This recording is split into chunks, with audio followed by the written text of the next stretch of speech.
So with it being very apparent that Ragnarok is upon us in future God of War games to come, how exactly will Atreus and Kratos end the Norse world? I have previously made a video discussing the events of Ragnarok and how they transpired in Norse mythology, but with this being a God of War game it's likely things will differ slightly, so here are my theories on how the events will go down in game.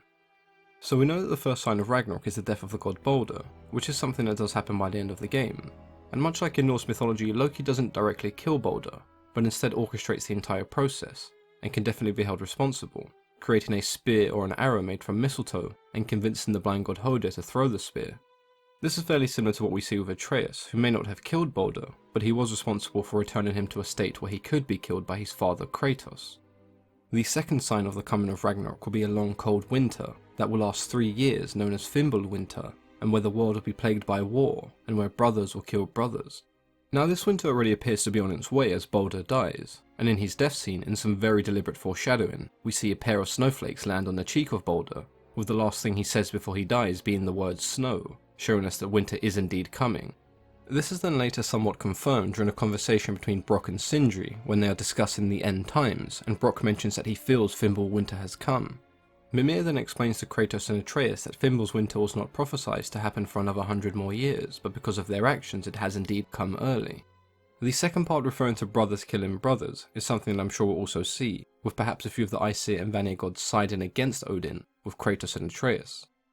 The next sign of Ragnarok would be when the red rooster known as Fjalla, meaning the all-knower, would warn the Jotnar or the giants that Ragnarok has begun.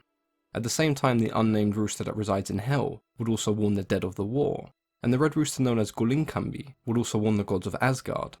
This is something we may see at the end of the next game, or perhaps the beginning of the third installment, though many believe that the giant bird we see in Hell to actually be the unnamed red rooster that warns the dead.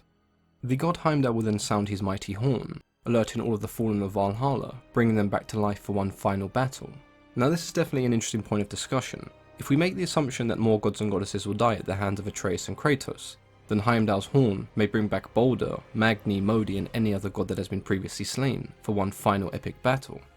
Heimdall's horn will blow one more time, but this time it was to signal the Jotnar or the giants being led by Surt as they stormed across the Rainbow Bridge into Asgard.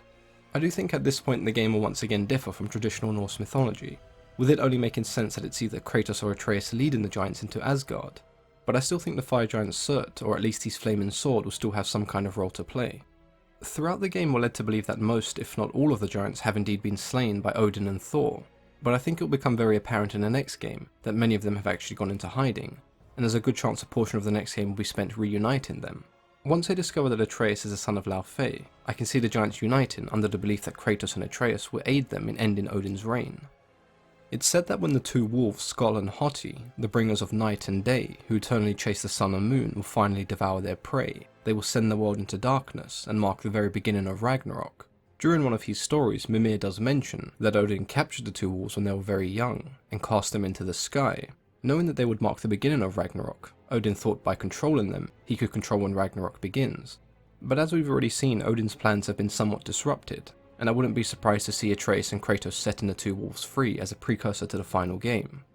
The children of Loki certainly play a significant role in Ragnarok, with Fenrir killing Odin, Jormungand slaying Thor, and Hel bringing an army of the dead to storm Asgard. Atreus and Kratos encountering Fenrir after he has been bound and chained by Odin out of fear, and choosing to set the wolf free is something I can definitely see happening in the next game.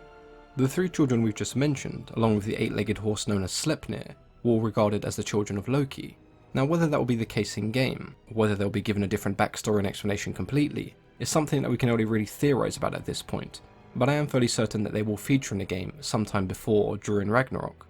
Now I do think the outcome of Ragnarok and God of War will definitely differ from what we see in traditional Norse mythology. I think there will be chaos and destruction, but I don't think the world will be destroyed and reborn. I think the focus will be very much on ending Odin's tyranny. Now whether that comes with Odin dying, or perhaps seeing the error in his ways and changing, remains to be seen. But with this being God of War, my money would be on Odin having his head caved in by Kratos, much like what we saw with Zeus in the previous game. If you guys have any ideas and theories in regards to what will happen in future games, then feel free to share them with me in the comments below.